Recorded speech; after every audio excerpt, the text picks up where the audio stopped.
প্রধান সামাজিক উৎসব মারমাদের সাংগ্রাই, চাকমাদের বিজু, ত্রিপুরাদের বৈশ্য, প্রমোদের বিহু, আরো আমরা যারা বাংলাদেশের এই পার্বত্য চট্টগ্রাম সহ দেশের বিভিন্ন অঞ্চলের বসবাসকারী আমরা যারা আদিবাসী আছে, আদিবাসী জাতিগোষ্ঠী আছে, আমাদের প্রধান সামাজিক উৎসব আছে। আপনারা জানেন আমাদের এই প্রধান সামাজিক উৎসবের দিনে এসএসসি পরীক্ষা রুটিন দিয়েছে বা এসএসসি পরীক্ষা রুটিন করেছে। আমাদের কথা হচ্ছে আমাদের এই প্রধান সামাজিক উৎসবের দিনে আমাদের ছোট ভাই বোনেরা কিভাবে এসএসসি পরীক্ষায় অংশগ্রহণ করবে, আমাদেরকে আমাদের এই প্রধান সামাজিক উৎসবের সময় এই এসএসসি রুটিন বাতিলের দাবিতে আজকে আমরা এখানে মিছিল ও মানববন্ধন আয়োজন করেছি, মিছিল ও মানববন্ধন করছি। এখানে এই মিছিল ও মানববন্ধনে সাধারণ শিক্ষার্থী, এসএসসি পরীক্ষার্থী সহ বাংলাদেশের বিভিন্ন বিশ্ববিদ্যালয় শিক্ষা প্রতিষ্ঠানের শিক্ষার্থী সহ অংশগ্রহণ করেছে। আমরা যারা আদিবাসী জাতিগোষ্ঠী আছি, আমাদের এই প্রধান সামাজিক উৎসবের দিনে 14 তারিখ একদিন ছুটি থাকে, তারপর থেকে আর আমাদের কোনো ছুটি নাই। অথচ 12 তারিখ থেকে চাকমাদের ফুল বিজু শুরু হয়, 14 তারিখ মারমাদের সাংগ্রাই শুরু হয়। আমরা চাই এই 12 তারিখ থেকে 16 তারিখ পর্যন্ত বাংলাদেশের এসএসসি পরীক্ষা সহ কোন শিক্ষা প্রতিষ্ঠানে যেন পরীক্ষা না রাখা হয়। আমাদের এই প্রধান সামাজিক উৎসবের দিনে আমাদেরকে ছুটি, সরকারি ছুটি হিসেবে ঘোষণা দিতে হবে। অন্তত 12 তারিখ থেকে, এপ্রিলের 12 তারিখ থেকে 16 তারিখ পর্যন্ত সরকারি ছুটি হিসেবে ঘোষণা দিতে হবে। আমি একজন এসএসসি পরীক্ষার্থী। আমি 2025 সালে এপ্রিলে অনুষ্ঠিত হতে যাওয়া এসএসসি পরীক্ষায় অংশ নেব। আমার সবচেয়ে বড় পরিচয় হলো আমি চাকমা। যে কারোরই চাকমা নাম শুনলে প্রথমে যে কথাটি মাথায় আসবে সেটি হলো বিজুর কথা। বিজু আমাদের সংস্কৃতির বড় একটি অংশ। এই উৎসবকে ঘিরে এপ্রিলের 1 তারিখ থেকে পাহাড়ের আনাচে কানাচে নানান আয়োজন শুরু হয়। কিন্তু অত্যন্ত পরিতাপের বিষয় হলো বর্তমান সরকার আমাদের সবচেয়ে বড় সামাজিক উৎসবের কোনরূপ রক্ষা না করে আমাদের মূল বিজুর দিন 13 এপ্রিল বাংলা দ্বিতীয় পত্রের পরীক্ষা দিয়েছে, যা আমাদের অবাক ও বিস্মিত করেছে। এটা রাষ্ট্রের আমাদের উৎসব ও ঐতিহ্যকে অস্বীকার করার সামিল। আমরা এই বছর নিরাপত্তাহীনতায় কঠিন জীবনযাপন পালন করতে পারিনি। সামনে বিজু পালনেও নানা প্রতিবদ্ধকতা আমাদের সামনে আসতেছে। বৈষম্যহীন রাষ্ট্র গঠনে জুলাই গণ অভ্যুত্থানে হাজার হাজার ছাত্র তরুণ জীবন দিচ্ছে। পাহাড়ি জনগোষ্ঠীর সংস্কৃতিকে অস্বীকার করে এই সরকারের পুরনো স্বৈরাচারী শাসকের বৈষম্যমূলক আচরণ করে, যা কখনো সাম্য নয়। তাই আমাদের সরকারের নিকট অতি সত্বর এসএসসি পরীক্ষার রুটিন পরিবর্তনের আহ্বান জানাচ্ছি।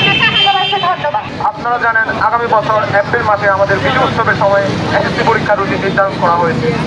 প্রিয় উপস্থিতি সকল, বাংলাদেশের জাতি বহুসত্তার দেশ, সকল জাতিগোষ্ঠী নিজস্ব ধর্ম, সংস্কৃতি, সামাজিক উৎসব পালন একটি দেশের প্রত্যেক নাগরিকের গণতান্ত্রিক ও সাংবিধানিক স্বীকৃত অধিকার। কিন্তু আমরা যেমন মনে করি বা আমাদের বিজুর দিনে এসএসসি পরীক্ষা নির্ধারণ করার মাধ্যমে আমাদের অধিকার খর্ব করা হয়েছে এবং পার্বত্য চট্টগ্রামের পাহাড়ি জনগোষ্ঠীর সাথে বৈষম্যমূলক আচরণ করা হয়েছে। জুলাই গণ অবস্থানের মধ্য দিয়ে আমরা একটি সুষ্ঠু গণতান্ত্রিক বৈষম্যহীন রাষ্ট্র চেয়েছিলাম, কিন্তু সেটি পাহাড়ের বেলায় বারবার প্রশ্নবিদ্ধ হচ্ছে। আজকের সমাবেশে আমরা দৃঢ়পন্থী দাবি জানাতে চাই, এই দেশে যেমন ঈদ, বাংলা নববর্ষ, দুর্গাপূজার মতো উৎসব পালনের জন্য ছুটি প্রদান করা হয়, তেমনি পার্বত্য চট্টগ্রামে দেশের সকল জাতিসত্তা উৎসবের পরিমাণ সরকারি ছুটি দেওয়া হোক। আমরা সকলে শান্তিপূর্ণ এবং আনন্দের মধ্য দিয়ে আমাদের প্রধান সামাজিক উৎসব পালন করতে চাই। একটি গণতান্ত্রিক দেশের নাগরিক হিসেবে স্বাধীন ও মুক্তভাবে উৎসব পালনের অধিকার আমাদের মৌলিক অধিকার এবং এই অধিকারকে নিশ্চিত করার দায়িত্ব রাষ্ট্রের। তাই আমরা অন্তর্বর্তীকালীন সরকারকে অনুরোধ করব, অতি দ্রুত তারা যেন আমাদের সামাজিক উৎসবকে মাথায় রেখে এসএসসি পরীক্ষার রুটিন পরিবর্তন করে। বাংলাদেশে শুধুমাত্র বাঙালি জনগোষ্ঠী বসবাস করে না, এই বাঙালি জনগোষ্ঠী ছাড়াও চাকমা, বর্মা, ত্রিপুরা, লুসাইন আরো অনেক অনেক জাতিসত্তা বসবাস করে।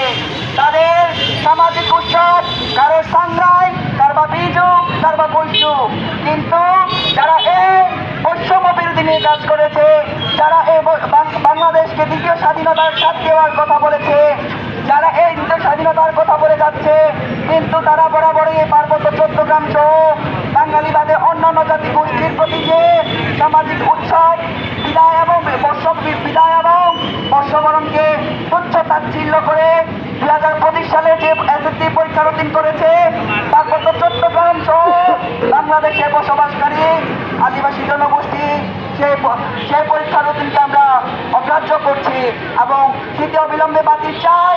তার পাশাপাশি আমরা চাই অন্তত পক্ষে 5 দিন করে আমাদের সকল শিক্ষা প্রতিষ্ঠান থেকে শুরু করে সরকারি বেসরকারি এনজিও সকল প্রতিষ্ঠানকে 5 দিনের ছুটির আওতামুক্ত করার জন্য আমরা এই জায়গা থেকে দৃঢ়কণ্ঠে বলে যাচ্ছি। বন্ধুগণ, বাংলাদেশের 3 পার্বত্য জেলা এবং বিভিন্ন জেলায় আমাদের আদিবাসী জনগোষ্ঠী বসবাস করছে। তাদের প্রত্যেকের মা বাবা আছে, প্রত্যেকের ভাই বোন আছে। তার সন্তানেরা যখন ঢাকায় বিশ্ববিদ্যালয়ে পড়াশোনা করতে যায় অথবা বেসরকারি বিশ্ববিদ্যালয়ে পরীক্ষা দিতে যায় কিংবা পড়াশোনার খাতিরে বা সরকারের যে চাকরির খাতিরে বিভিন্ন জায়গায় থাকতে হয়। বন্ধুগণ, এখন যে বৈষম্য বিরোধী ছাত্র জনতার যে আন্দোলন ছিল, যে স্পিরিট ছিল, আমরা আশা করেছি এই বৈষম্য কেটে যাবে। পার্বত্য চট্টগ্রামের মানুষ তাদের স্বাধিকার নিয়ে, তাদের অধিকার নিয়ে, তাদের যে সামাজিক উৎসব টাঙ্গাইল, বিজু, বৈশু, চাংক্রান তারা স্বাধীনভাবে উপভোগ করতে পারবে, আমরা এই আশা করেছিলাম। বন্ধুগণ, আমি 3টি বছর আমি যখন টাঙ্গাইলে বাড়ি যাবো কত পরিকল্পনা করি, কত একটি সুন্দর স্বপ্ন দেখি, বাড়িতে গিয়ে ঘুরবো, আমি আমার সংস্কৃতি চর্চা করব, আমি লঙ্গি পরবো, আমি আমার রং পরবো, ঠাও পরবো, এরকম করে আমি স্বপ্ন বলি। বন্ধুগণ, সেই স্বপ্নই রয়ে গেল। এই ব্যক্তিবাদী সরকার হাসিনার আমলে আমরা দেখেছি। বন্ধুগণ, আমরা ওই 2014-15 সালে এসএসসি পরীক্ষা দিয়েছি। বন্ধুগণ, তখনও আমাদের মায়েরা আমাদের মুখে চেয়ে রয় কখন সে পরীক্ষা দিয়ে ফিরে আসবে। আমি চাই না এই সংস্কৃতি চর্চার, এই সংস্কৃতি বিকশিত হওয়ার পথে এই অন্তর্বর্তীকালীন সরকার কখনো বাধা প্রদান করবে না। আমি চাই বাঙালি সহ প্রত্যেকটি জাতি গোষ্ঠী আমাদের এই ন্যায্য এবং অধিকারমূলক আন্দোলনে সামিল হবেন। কেননা বহু জাতির সংস্কৃতি একটা দেশ চাই আমরা এক জাতির এক দেশ চাই না। বন্ধুগণ, আমি আবার স্পষ্ট করে বলতে চাই, এই ব্যক্তিবাদী জালিমের আওয়ামী সরকার থেকে আমরা মুক্ত হয়েছি, কিন্তু যারা বৈষম্যের কথা বলে, বৈষম্য বিরোধীর কথা বলে, তাদেরকে আমরা আশা করেছিলাম আমাদের এই দাবিটি মেনে নিবে। বন্ধুগণ, কিন্তু তারা কোনোভাবে আমাদেরকে গ্রহণযোগ্যতামূলক হিসেবে ভাবেনি। বন্ধুগণ, গুরুত্বতার সহিত দেখি নাই। কেন? এই ছাত্র জনতার অভ্যুত্থানে যারা ছিল তারা সবাই শিক্ষার্থী ছিল, তাদের নিশ্চয় আদিবাসী বন্ধু বান্ধব ছিল বিশ্ববিদ্যালয় প্রতিষ্ঠান কিংবা কলেজ কিংবা যে কোনো ডিপ্লোমা প্রযুক্তি বিশ্ববিদ্যালয় যে কোনো প্রতিষ্ঠানে। তাদের এটা জানার কথা ছিল পার্বত্য চট্টগ্রামে বাঙালি বাদে এই পার্বত্য চট্টগ্রাম কখনো বাঙালিদের ছিল না। এই পার্বত্য চট্টগ্রাম সবসময় আদিবাসীদের ছিল। এই পার্বত্য চট্টগ্রামকে আমরাই বসবাসী উপযুক্ত করেছি। বন্ধুগণ, এখন আমরা এমন একটা জায়গায় সংকলন হয়ে দাঁড়িয়ে গেছি। বন্ধুগণ, আমরা আমাদের সংস্কৃতি চর্চা সংস্কৃতি বিকাশের তো দূরের কথা। বন্ধুগণ, সংস্কৃতি চর্চা পর্যন্ত করতে পারছি না। এই অন্তর্বর্তীকালীন সরকার, আমার ছাত্র প্রতিনিধি যারা আছে তাদেরকে আমি বিশেষ আবেদন জানাচ্ছি। বন্ধুগণ, আমরা কোনো নৈরাজ্য চাই না, আমরা কোনো বিশৃঙ্খলা চাই না, আমরা কোনো অযৌক্তিক বা অন্যায্য দাবি চাই না। আমরা